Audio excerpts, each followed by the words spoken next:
Bonsoir. Le père Aristide est de retour, l'ancien curé des pauvres, celui qui enflammait les foules d'Haïti avec ses prêches revendiquant plus de justice sociale, a été élu triomphalement pour la deuxième fois à la présidence du pays. Autrefois chassé du pouvoir par un coup d'État militaire, son retour au premier plan est une belle revanche, même si l'investiture d'Aristide a eu lieu hier dans l'indifférence de la communauté internationale qui conteste la régularité du scrutin. Car en disant celui que les Haïtiens appellent affectueusement Titide est rentré dans le rang. Il se terre désormais dans sa luxueuse résidence et communique à distance avec son peuple. Comment expliquer un pareil revirement ? Aristide s'est-il engagé dans une dérive autoritaire, comme l'affirme une partie de l'opposition ? Pour le savoir, Jean-Philippe Chalère s'est rendu en Haïti au moment de la campagne électorale. Jean-Bertrand Aristide, président, après l'Éternel, après bon Dieu. Jean-Bertrand Aristide, président, c'est bon Dieu de voyer lui pour venir sauver le peuple qui est dans la misère. Bon Dieu, Aristide. Bon Dieu qui voyait Aristide, bon Dieu voyait Titide pour venir sauver le peuple qui est dans le grand goût. Avec Aristide, toute bagaille délivrée. Avec Aristide, tout méchant cabas.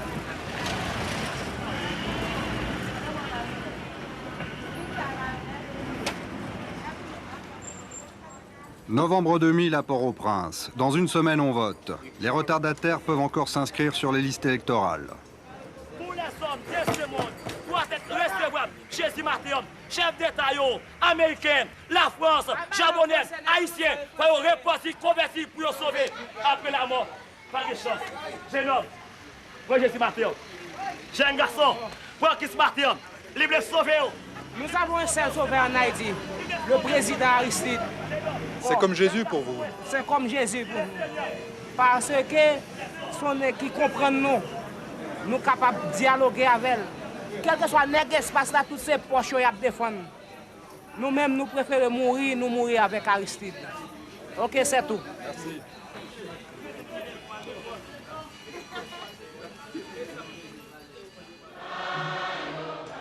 La légende d'Aristide, sauveur d'Haïti, naît ici en 1987 à l'église Saint-Jean-Bosco. Dieu ne nous a pas abandonnés. Celui que l'on appelle alors le curé des pauvres enflamme les foules par des sermons très politiques. Il prêche la théologie de la libération et l'anti-américanisme le plus virulent. Renvoyé de son ordre religieux pour extrémisme, il fonde un mouvement politique, la famille Lavalas. En créole, ça veut dire l'avalanche, celle qui nettoie tout. Élu triomphalement en 1991, il est renversé quelques mois après par un coup d'État militaire, mené par le général Cedras, soupçonné de lien avec la CIA. Pour stopper l'afflux des boat people haïtiens en Floride, les Américains n'ont pas d'autre choix que d'envoyer 20 000 Marines en Haïti afin de permettre le retour d'Aristide. Aristide qui, entre-temps, s'est marié avec une riche américaine d'origine haïtienne. Il termine son mandat fin 95. Empêché par la Constitution de faire 2 mandats successifs, il doit céder la place à son Premier ministre, René Préval, qui garde fidèlement la maison en faisant ce qu'il peut, c'est-à-dire pas grand-chose avant le retour du maître dans son palais.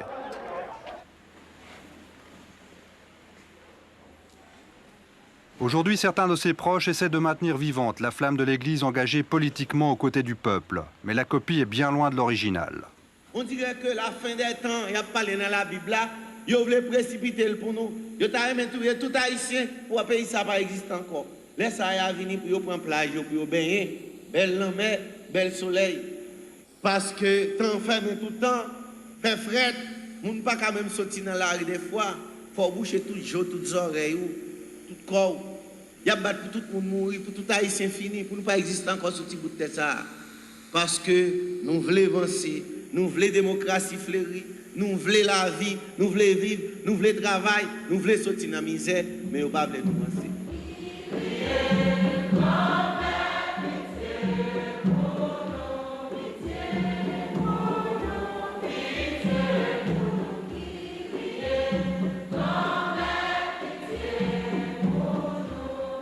Le père de Valsin est un ami d'enfance d'Aristide, avec qui il a fait le grand séminaire pour devenir prêtre. Pour lui, il n'a pas changé. On est prêtre à jamais, c'est un sacrement, mais il s'est marié tout simplement, il ne peut pas professer. De toute façon, il aime beaucoup les gens, il a beaucoup d'amour pour les gens, et puis il aide les pauvres, et il aime la personne humaine. On dirait en créole, il aime le monde. Donc je pense que ça ne me fait pas problème parce que chaque fois que je le rencontre, l'affinité qu'il y a entre nous, c'est parce qu'on est prêtre. Vous voyez, c'est plus fort que les autres hommes politiques qui le côtoient et les autres prêtres aussi qui le côtoient. Il y a quelque chose qui passe entre nous qui n'est pas du commun des mortels. Le sénateur Renaud Bernardin est lui aussi un des fidèles de la première heure. Même si ses relations avec Aristide se sont un peu espacées, il continue à croire qu'il est l'homme de la situation, quoi qu'on pense de lui. Certains le démonisent, d'autres en font quasiment un dieu, voyez-vous. Mais Aristide n'est ni l'un ni l'autre, il n'est pas le diable. Et il n'est pas le bon Dieu non plus. Aristide, c'est un Haïtien. Un Haïtien qui sent les souffrances de ce peuple et surtout qui cristallise l'espoir des petites gens en Haïti.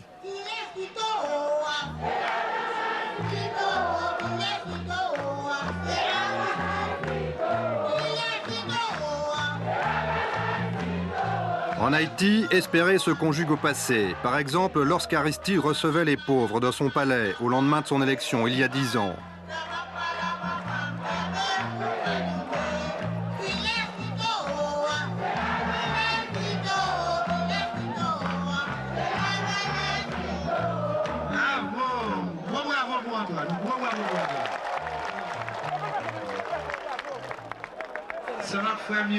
Bonjour.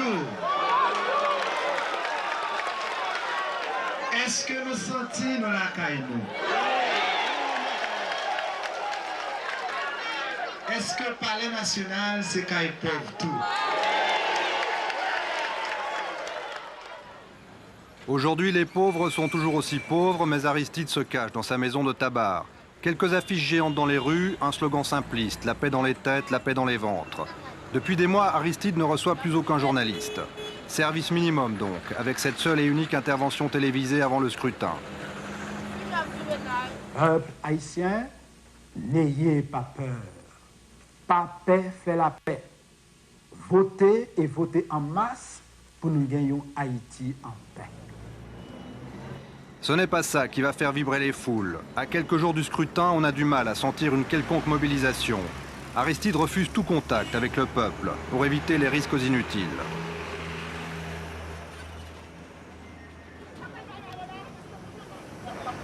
Il n'est même pas venu ici, à Saint-Jean-Bosco. C'est pourtant l'un des lieux symboliques de son histoire. Aristide, champion, n'a pas leçon démocratie. I love you, tout city, chérie. Il y a 15 ans, il était impossible de faire un pas dans l'enceinte de l'église. Aujourd'hui, pour ce qui devait être un des principaux meetings de la campagne, ils sont quelques dizaines, venus de Cité Soleil et des quartiers miséreux alentours.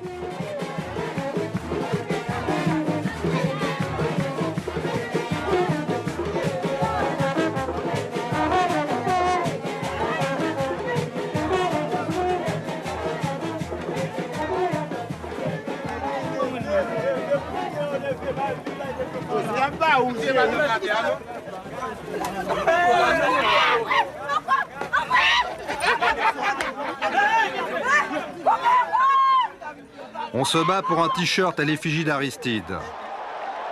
Il y a 10 ans, on se bousculait pour approcher l'idole.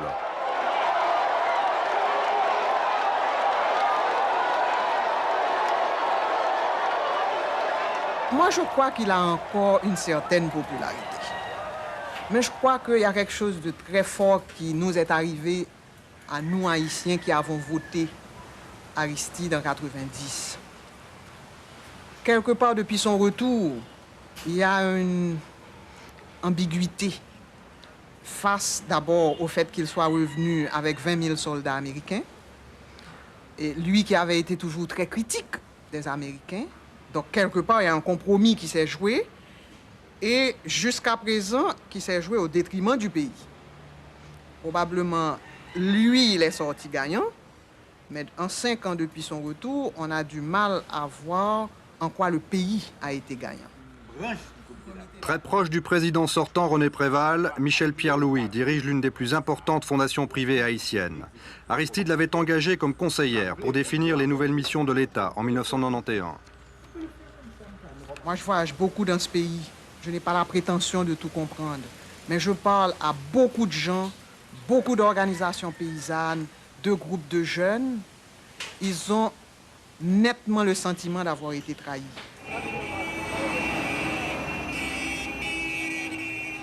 Et pour cause, aujourd'hui les gros bras du parti Lavalas tiennent le haut du pavé, avec la connivence explicite de la police nationale. À leur tête, René Civil, le chef des jeunesses populaires progressistes qui regroupe des jeunes des quartiers pauvres. C'est parmi eux que se recrutent ceux qu'on appelle les chimères et qui font régner la terreur, comme les Macoutes sous la dictature sanglante des Duvalier. À plusieurs reprises, René Civil a menacé de mort les dirigeants de l'opposition, ce qui lui vaut d'être interdit de séjour aux États-Unis où il avait demandé un visa. Non pas bailler la bataille, victoire finale là, c'est victoire finale là, c'est pour faire haïtien avec le maître Aristide. Nous allons nous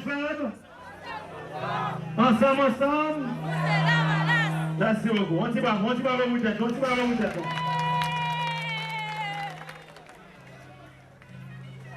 Nous sentons que ça sent mauvais. Ça sent le fascisme, ça sent le pouvoir totalitaire avec des dimensions particulièrement violentes.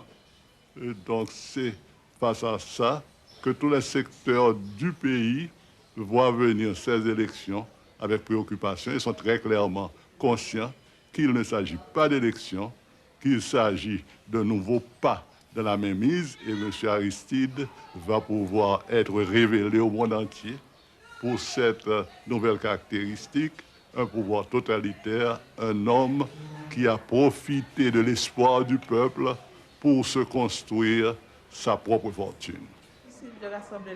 Homme de gauche, opposant historique à Duvalier, Gérard Pierre Charles n'a pas hésité à s'allier à d'anciens duvaliéristes, ce qui fait douter de la crédibilité du rassemblement de l'opposition qu'il dirige. Il était un allié de la première heure d'Aristide, il est devenu son principal adversaire. Sa tête est mise à prix, tout comme celle des ex-députés de son parti. Il faut que je laisse le pays.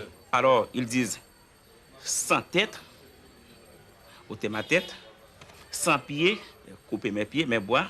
Pour que 2001 soit bon, il faut que moi, je suis disparaître. Des menaces signées JPP, l'organisation de René Civil. C'est une menace de mort. Je sais quoi faire. Depuis, vous êtes obligé de vous cacher. Oui, je suis obligé de cacher. Mais mes enfants, bon, ne vont pas à l'école, ils sont restés en cachette. N'importe quel individu, n'importe individu qui fait partie de la famille Lavalas, c'est pertinemment qu'il a le droit d'exécuter n'importe qui de l'opposition. Et par conséquent, nous sommes obligés de vivre dans la clandestinité la plus totale. C'est une situation vraiment intenable, c'est une situation vraiment dégueulasse. Et ils ont intensifié les pressions, comme ils ont déclaré dans toutes les stations de radio, qu'ils vont marcher sur l'opposition.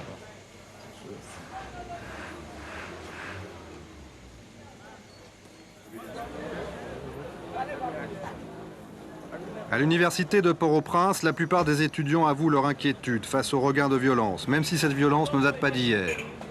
En 1990, nous avons écouté les discours rageurs et les discours violents d'Aristide qui faisaient l'éloge du supplice du collier, qui encourageait carrément la population à brûler des êtres vivants en leur baignant de gasoline et en passant un pneu autour de leur cou, les brûlant vifs. Moi, je pense que ça, c'est inhumain et je pense que JPP, d'ailleurs, qui est un porte-parole d'Aristide, qui l'autre jour encore faisait l'éloge du père Lebrun, comme on l'appelle en Haïti. Qui faisait cet éloge? JPP, en la personne de René Civil, qui est un grand membre, un gros morceau, je pourrais dire, de l'organisation Lavalas, qui faisait l'éloge encore du père Lebrun. Il disait que ça sent bon, c'est-à-dire que la chair humaine qui se calcifie, qui brûle, que ça sent bon, comme le disait Aristide en 91. Allons, belles outils, allons, bel instrument. Il sentit bon tout côté passer la vie respirer. Le père Lebrun était là avant Aristide. Avant que Aristide ne devienne président. Aristide a ressuscité. C'est une arme du peuple haïtien contre ces gens-là. C'est une réponse du peuple haïtien à la justice haïtienne qui hésite à faire son travail. Je le déplore. J'espère que cela va changer. Et je pense que Aristide est de bonne foi. Malgré tout ce qu'on peut dire de bonne foi. Il est de bonne foi parce que depuis 1991, Donc il a voulu faire quelque chose pour le pays, ok? Et il a voulu. Mais en politique, c'est vrai qu'il y aura des hauts, qu'il y aura des bas. La mort est omniprésente en Haïti. Assassinats politiques ou crapuleux, maladies, misère. Le moral des Haïtiens est au plus bas. La situation du pays est pire que jamais.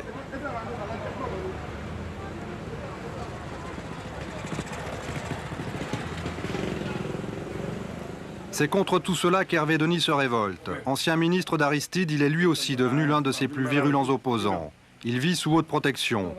Même s'il en rajoute un peu dans le côté sécuritaire, il craint comme Gérard Pierre Charles de se faire abattre. Heureusement, il y a Aimé et Bébé, ses gardes du corps. Tous les jours, on est obligé de faire très attention. On est obligé de vivre comme on n'a jamais vécu avant, comme on n'a jamais vécu en tout cas depuis le départ des Duvalier, surtout qu'on prend la parole, qu'on agit sur le plan politique. Donc on est obligé de faire très attention, d'avoir des gardes du corps, comme vous le voyez, des agents de sécurité qui veillent sur la maison nuit et jour et puis qui m'accompagnent quand je sors pour aller dans les réunions. On dit qu'il y a énormément d'armes dans le pays. Est-ce que l'on peut éventuellement craindre un bain de sang si tous ces gens se mettaient à se tirer les uns sur les autres? Ah oui, c'est effectivement un danger. Et ces armes ont été distribuées par les chefs du parti de Valas. Ils ont seuls avoir suffisamment d'argent pour les acheter, ces armes. Tout le monde, en gros, est armé? Tout le monde, en gros, est armé. Ce qui est très grave. Tout le monde, pas vraiment. Certains acceptent d'assumer les risques de leur liberté de parole. Je ne suis pas du tout protégé, je n'ai pas l'intention de le faire. Et ce qui arrivera, arrivera. Et comme on dit en Haïti, m'a mouru en pied travail. Moi. Ça veut dire je serai descendu un jour en faisant mon travail. Jean-Dominique est mort en faisant son travail. C'était le journaliste haïtien le plus connu. Avec sa femme Michel Montas, il a été exilé par Duvalier. Grand ami de René Préval, il n'hésitait pourtant pas à pourfendre l'entourage d'Aristide et à critiquer les dérives du régime. Il a été assassiné en avril dernier devant la radio qu'il dirigeait. Officiellement, on accuse l'extrême droite, duvaliériste. Mais selon plusieurs sources, il s'agirait d'un contrat lancé par l'un des barons d'Aristide. Pour moi, il n'est pas mort. Pour ceux qui l'ont tué, il l'est peut-être. Nous avons fait et nous faisons tout pour qu'il reste vivant. Nous étions co-encreurs de cette émission du matin pendant plusieurs années, depuis 86. Et je continue à lui dire bonjour chaque matin. Nous avons des spots avec sa voix. 7 heures. À tous, je dis bonjour. Bonjour Jean. Bonjour à tous. Nous sommes le mercredi 22 novembre 2000, 244e jour, depuis qu'un journaliste lucide, un analyste politique de courage et de vision a été assassiné. Du studio Jean-Léopold Dominique, voici le journal. Inter, actualité. Mais nous-mêmes, allez longtemps, ok, allez, ok. Donc c'est une de victime que tu n'as pas lavé. Bien sûr. Oui. Semble-t-il, il y aurait plusieurs blessés. C'est un individu qui avait dans une valise, qui avait en main un engin explosif. Il a déposé l'engin sur le trottoir et il est reparti en voiture. Et l'engin a fait plusieurs blessés. 7 bombes artisanales ont explosé ce jour-là à Port-au-Prince, tuant 2 enfants et faisant une dizaine de blessés. Les jours précédents, une mystérieuse camionnette rouge semait la terreur en toute impunité, mitraillant des gens qui attendaient les tap-tap, les taxis collectifs haïtiens. En un mois, les violences liées aux élections ont fait 14 morts et plus de 50 blessés. Qui est responsable? Difficile à dire, la confusion règne. À l'aéroport, à Delma et à Pétionville. Vous savez, les choses étaient tellement claires avant. Avant, il y avait la dictature en face. Avant, la répression venait d'un côté, la violence venait d'un côté. Maintenant, la violence vient de partout. Et je crois que cette situation politique confuse a entraîné des espèces de cris d'alerte, de cris d'alarme d'un certain nombre de militants de la démocratie qui disent « ça suffit, c'est assez ». Jean-Bertrand Aristide s'est tué au cours de ces 3 ou 4 dernières années. Durant toute la présidence de Préval, il n'a pratiquement pas parlé. Il a eu très peu de prestations publiques. Et il y a eu cette détermination à aller seul à ces élections. C'est-à-dire à éliminer même les voix critiques pro-mouvement Lavalas, mais qui n'étaient pas pures et dures de Fonmi Lavalas. La paix, respect,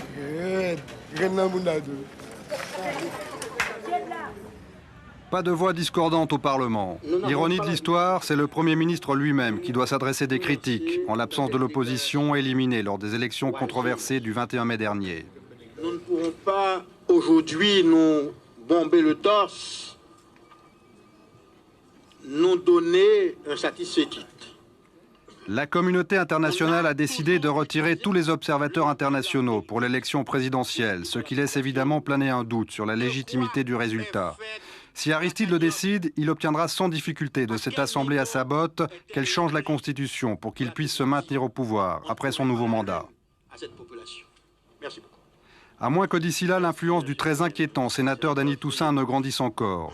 C'est l'ancien garde du corps d'Aristide. Les Américains l'ont récemment détenu pendant 2 jours. Ils ont dû le relâcher faute de preuves, mais le soupçonnent d'être le commanditaire de plusieurs assassinats, dont celui de Jean-Dominique. On lui attribue aussi le trafic de drogue et l'organisation des chimères, ces jeunes nervis armés qui font la loi même dans l'enceinte du Parlement. Ce qui ne semble pas déranger le moins du monde, la police officielle.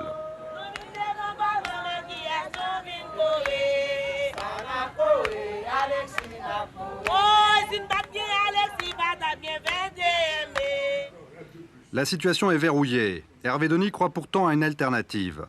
Paradoxe, cet homme de gauche est favorable à un régime autoritaire. Il se fait fort de trouver bientôt l'homme providentiel capable de rassembler une opposition minée par les rivalités personnelles et de se mesurer à Jean-Bertrand Aristide et ses courtisans qui, selon lui, pillent le pays. Ils ne se rendent même pas compte qu'ils mènent le pays à la ruine et c'est ça qui est grave. Et pour eux, ils ne mènent pas le pays à la ruine à partir du moment où certains d'entre eux s'enrichissent. D'abord, Jean-Bertrand Aristide lui-même est un homme riche aujourd'hui, il ne le cache pas, il l'a dit. Il y a des nouveaux sénateurs récemment nommés, parce qu'il n'y a pas eu d'élection, le 21 mai, qui sont très riches. Et il y a des ministres qui sont très riches, et des hauts fonctionnaires. D'où vient cet argent? Cet argent vient en grande partie du détournement de fonds, par exemple de ce que rapportent les entrées à l'aéroport international où les étrangers payent des dollars pour avoir le droit d'entrer ou de sortir, des autorités portuaires nationales, de la douane où les gens payent et ça va directement dans les caisses, dans les fonds privés. Et puis, certains disent, mais moi je ne peux pas m'avancer plus loin parce que je ne connais pas bien le dossier pour cause, il s'agit de la drogue, certains disent qu'une grande partie de cet argent provient du trafic de la drogue. Ce tout nouveau quartier résidentiel de Port-au-Prince est surnommé Cali, en référence au cartel colombien de la drogue. 15% de la cocaïne colombienne à destination des États-Unis transiterait par Haïti. Certains barons du régime se font construire ici des villas hollywoodiennes. Signe évident du blanchiment d'argent, le secteur de la construction est en plein boom. C'est le seul secteur économique qui fonctionne dans un pays totalement ruiné, où l'on survit avec 3 francs par jour. Les 2 tiers de la population souffrent de la faim, tandis qu'une bourgeoisie rapace, surnommée les grands mangeurs, s'accapare 80% des richesses. En Haïti, 60% des familles n'ont ni eau ni électricité.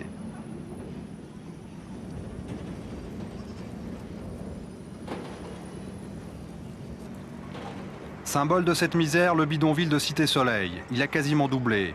500 000 personnes s'y entassent dans des conditions inhumaines. Ces images ont 15 ans.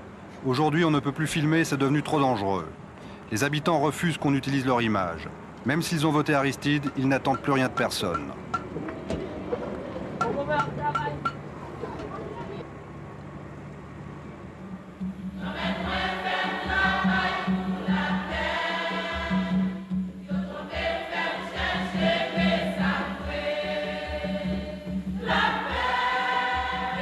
Être proche du peuple, ça ne veut pas dire dormir dans la rue et puis vivre dans de mauvaises conditions. Parce qu'on doit lutter pour que les gens vivent dans de bonnes conditions. Nous sommes des êtres humains. Et la façon de vivre ces gens-là, les gens pauvres, la majorité de la population en Haïti, c'est quelque chose qui défigure Dieu puisque nous sommes créés à l'image de Dieu. Alors nous ne pensons pas que le fait qu'ils vivent dans une très bonne maison, d'ailleurs c'est un président, il a beaucoup travaillé, il a beaucoup souffert, il a beaucoup vécu avec les gens.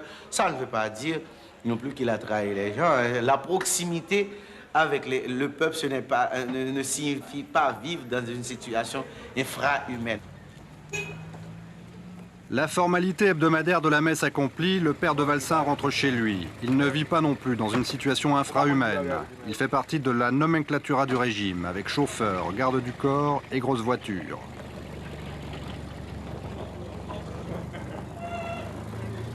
Les gens disent que Aristide a une piscine chez lui. Oui, bien sûr. Moi, j'aimerais aussi en avoir une. Je ne l'ai pas. Mais dans cette piscine, non seulement les enfants d'Aristide se baignent, mais aussi des enfants du quartier. Voyez-vous? On dit qu'il est riche. Qu'est-ce qu'on ne dit pas? Moi aussi, on dit que je suis riche. Mais je n'ai pas d'argent. Je suis dans le rouge. Mais Aristide, lui, n'est pas dans le rouge quand même. Je ne sais pas. Je ne dis pas qu'il est dans le rouge. Mais je n'ai pas la preuve non plus qu'il est le multimillionnaire dont on parle.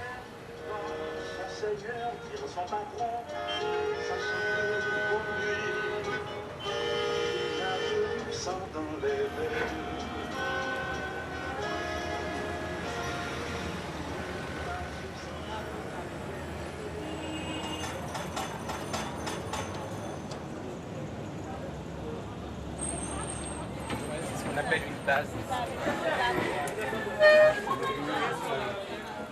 Se rassembler les jeunes. Manu est un jeune coopérant français. Il s'occupe des enfants des rues pour le centre Caritas. Ils sont entre 2000 et 5000 à Port-au-Prince.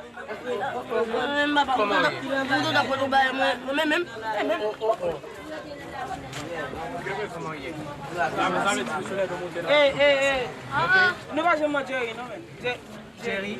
Moi-même, chaque jour, je m'amène dans l'arrière, la police a un coup de bâton. C'est beau, ma marche là. Qui laisse?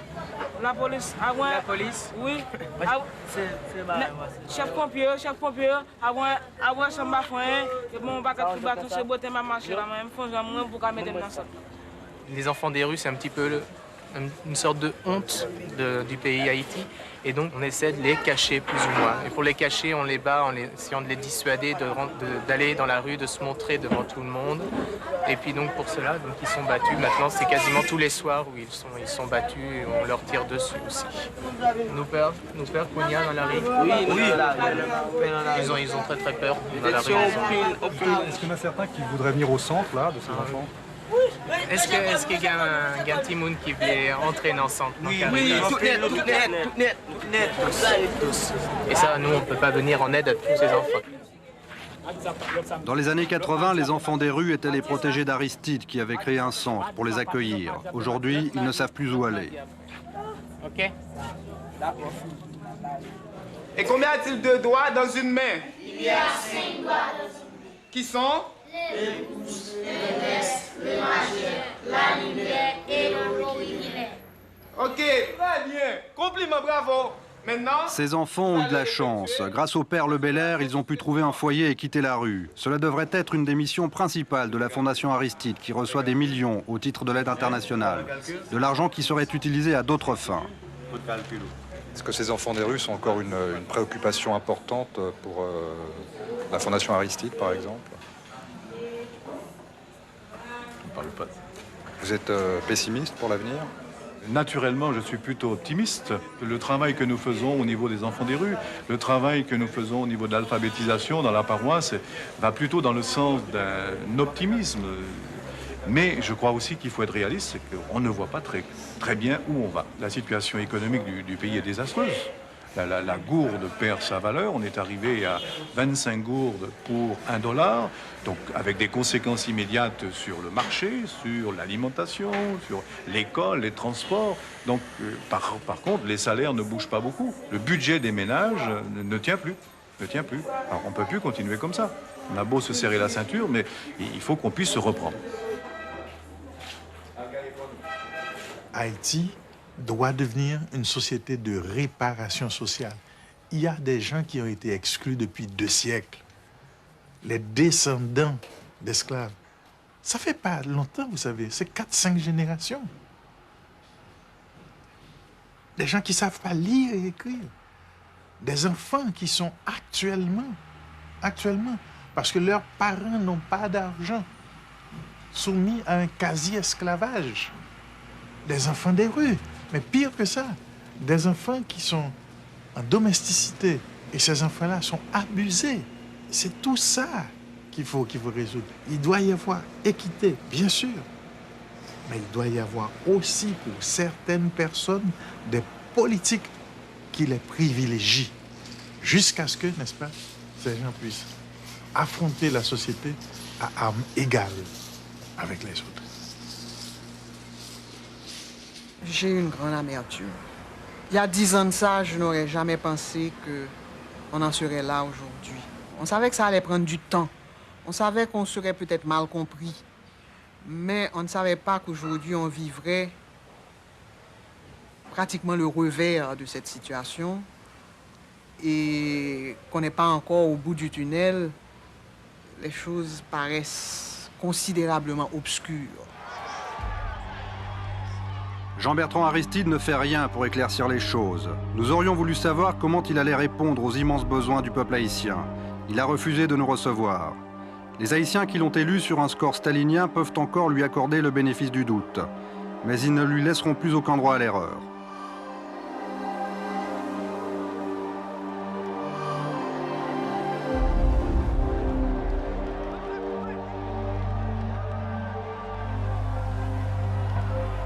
Voilà, il est encore important d'ajouter qu'en raison d'irrégularités constatées lors de la campagne électorale, la communauté internationale a suspendu une aide de plus de 500 millions de dollars à Haïti. Par ailleurs, plusieurs organisations de défense des droits de l'homme contestent la validité du scrutin et surtout l'ampleur du score obtenu par Jean-Bertrand Aristide. Nous sommes capables de dialoguer avec elle. Quel que soit l'espace là, toutes ces poches à défendre. Nous-mêmes, nous préférons mourir avec Aristide. Ok, c'est tout. Merci.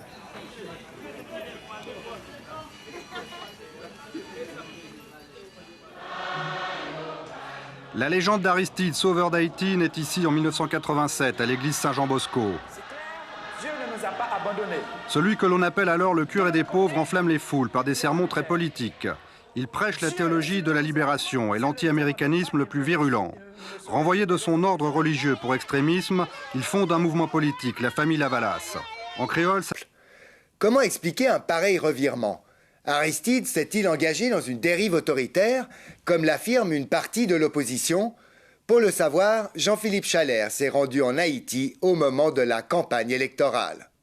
Jean-Bertrand Aristide, président, après l'Éternel, après bon Dieu. Jean-Bertrand Aristide, président, c'est bon Dieu de voyer lui pour venir sauver le peuple qui est dans la misère. Bon Dieu, Aristide. Bon Dieu qui voyait Aristide, bon Dieu voyait Titide pour venir sauver le peuple qui est dans le grand goût. Avec Aristide, tout bagaille délivré. Avec Aristide, tout méchant cabas. Ça veut dire l'avalanche, celle qui nettoie tout. Élu triomphalement en 1991, il est renversé quelques mois après par un coup d'État militaire mené par le général Cédras, soupçonné de lien avec la CIA. Pour stopper l'afflux des boat people haïtiens en Floride, les Américains n'ont pas d'autre choix que d'envoyer 20 000 Marines en Haïti afin de permettre le retour d'Aristide. Aristide qui, entre-temps, s'est marié avec une riche américaine d'origine haïtienne. Il termine son mandat fin 95. Empêché par la Constitution de faire 2 mandats successifs, il doit céder la place à son Premier ministre, René Préval, qui garde fidèlement la maison en faisant ce qu'il peut, c'est-à-dire pas grand-chose avant le retour du maître dans son palais.